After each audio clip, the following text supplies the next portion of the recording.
Hey guys, what is up? Welcome back to another random review. Today I'm going to be reviewing Spider-Man 2000 for the PS1. This isn't just one of my favourite games of all time, but it's also definitely my favourite Spider-Man game of all time. And I thought, since Infinite War has been out maybe 2-3 weeks now, I thought it was a perfect time to start reviewing some superhero games. So I'm going to start here because it is the best one in my opinion, or for me anyway. Might not be for other people, but I know some games like a certain Spider-Man 2 is a lot of people's favourite, but this is definitely mine, and I'm going to explain why.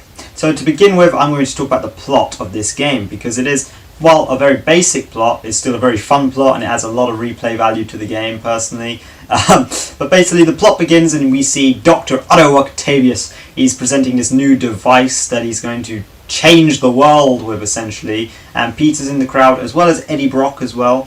And we basically see an imposter Spider-Man come onto the stage, steal the device, and run off. This is later discovered to be Mysterio, who you do fight in a boss battle, and I'll get onto that later.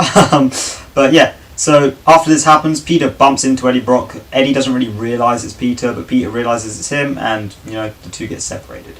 This is the end of the first opening cutscene. We then cut to Doc Ock and Carnage. They're like having their discussions and stuff, and they activate Phase 3, and it sets this cloud into the city. This is later explained as preparing people for symbiosis, but personally I just like to think it's just their way of saying why we can't go down onto the streets.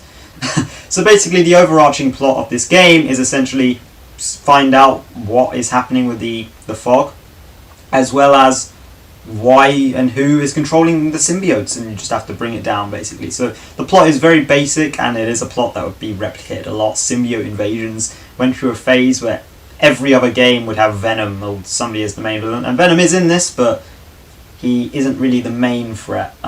He's in the game as a boss for a bit, but not. I'll get onto bosses in a later section of the review. So basically, the gameplay of this game is very, very simple. Each level has buildings and other structures, and there is interior levels as well. I'll get onto them separately. But the exterior levels are essentially a load of buildings scattered around an enclosed map, and you swing from building to building. Some of them are platformish, if you know what I mean. So it is kind of like a platformer, but kind of not. I'd say it's like an action platformer, but more of an action game rather than a platformer. It definitely takes inspiration because of its simplicity. It does just feel like a 90s platformer.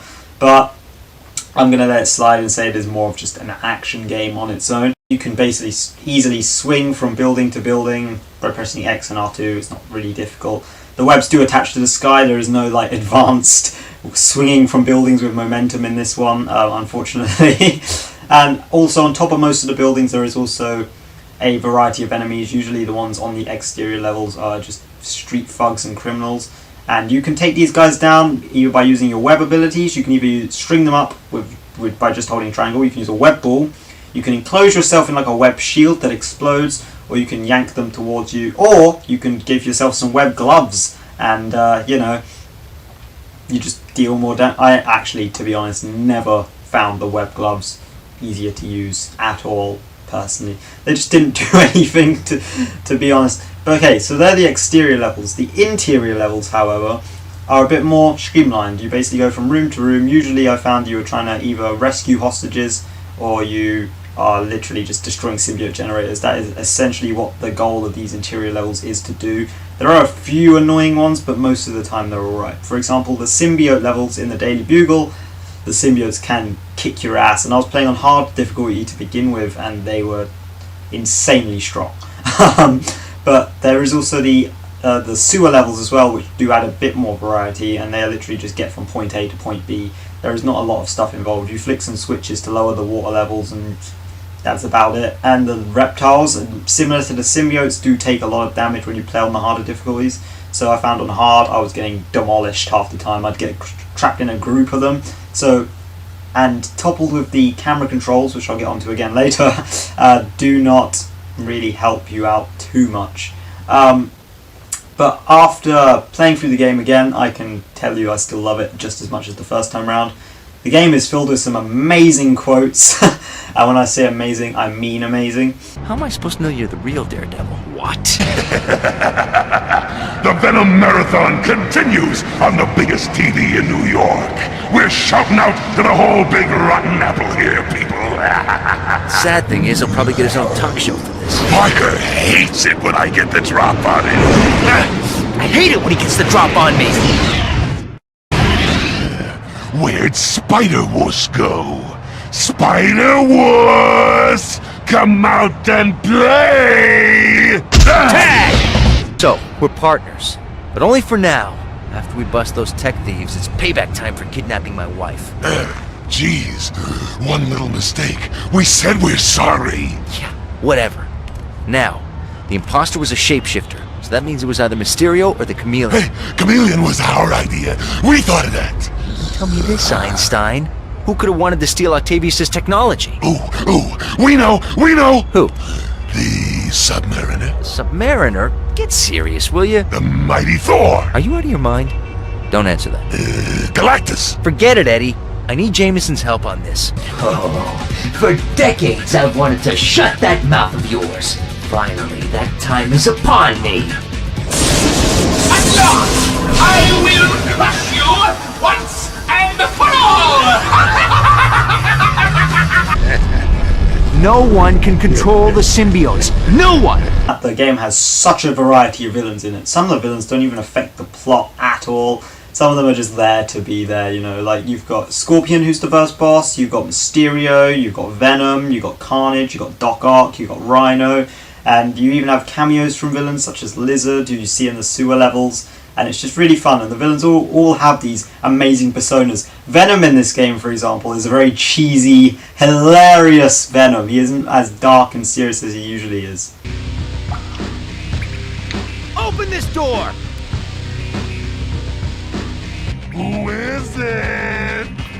And on top of these amazing villains, you also have amazing boss fights. Some of them are pretty basic, but my favourite one, the Mysterio boss fight, is very creative and is a very just fun level to do. On the hard difficulty, however, he moves at lightning speed in the final act, where he starts shooting lasers out of his little cape clips. He starts shooting lasers at you, and I couldn't beat it on hard. It was impossible. I managed to beat him on the normal difficulty, but on hard difficulty I find that he would lightning jump and just predict where I am, and it was impossible to move out of the way. He would just dart towards you and you'd be dead.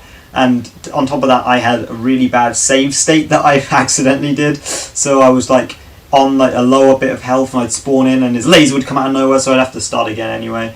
But I did eventually just go back and play through the whole game on normal, and I found it the most enjoyable experience. I will go back and replay the game on hard, but I thought to get back into it and figure out what I liked about the game again, I had to play it on normal just so I had that experience of just the funness of the game, essentially. There are a few other more difficult boss battles as well, like Carnage.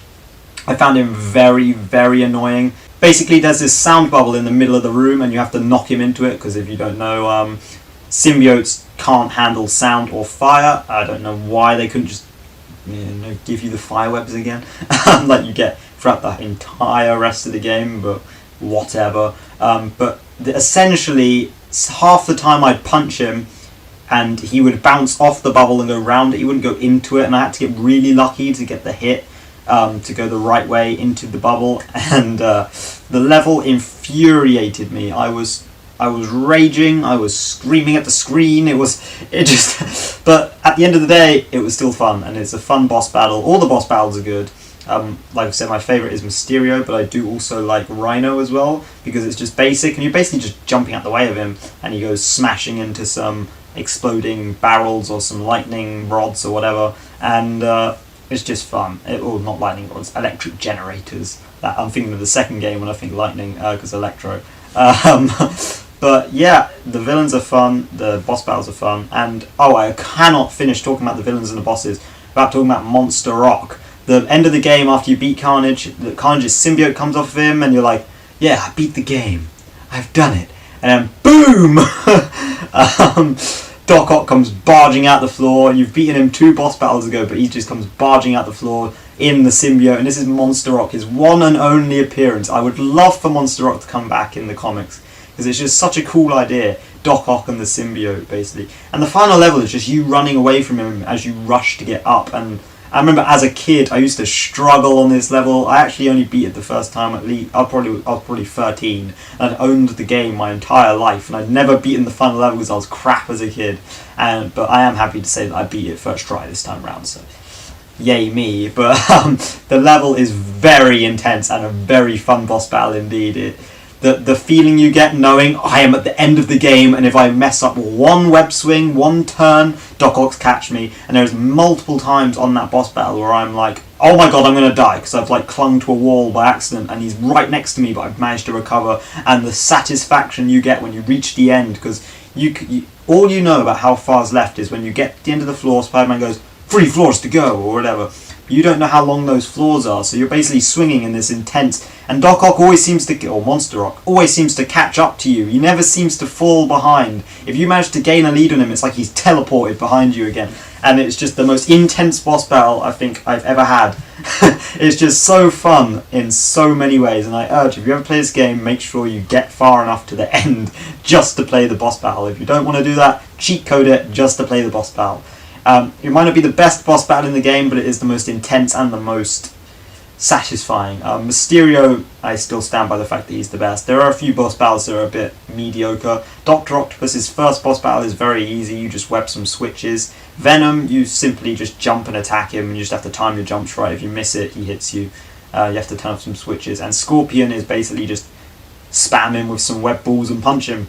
The rest of them are quite inventive. Carnage, he's okay as a boss battle, but he's also not very good. But the only boss battles that really stand out for me in this game are Mysterio and Monster Rock. Maybe a bit of Rhino as well. But compared to the second game, which I'll review next, the boss battles are a bit weaker, but they're still enjoyable because the plot is just enjoyable. You also have some really quippy dialogue. I especially, like I said, love Venom, and I also love Mysterio's voice. This game probably made it and cemented in my mind that Mysterio would forever be my favourite villain. I don't think without this game I would like Mysterio as much, because this game just makes Mysterio look like this ultimate badass. He's like a giant, he's punching you, you've got to jump from level to level, he's making all these robotic, kind of mysterious, quippy remarks at you like, "You'll never get away, Spider-Man," or "I will crush you," you know what I mean? And it's just great.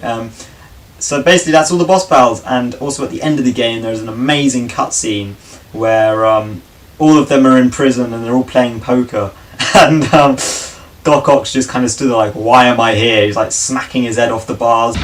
Wait, hold on, time out. All of you guys were working together, and you still couldn't take down Spider-Man? It's not my fault. Doc Ock's plan was horrible. Everyone knows you can't control the symbiote. Hey, wait! So, I'm a rhino, you're a scorpion, and he's an octopus. What's a Mysterio? So, Rhino, you got any threes? Hey! Hey, I got a bingo! Ha ha! You guys think you're so smart, but I won! Ha! Who's your daddy, Doc Ock? Ha ha ha! Victory is mine! You're always laughing at me, but who's crying now, huh? Ha ha ha ha! Wait a minute, I made a mistake.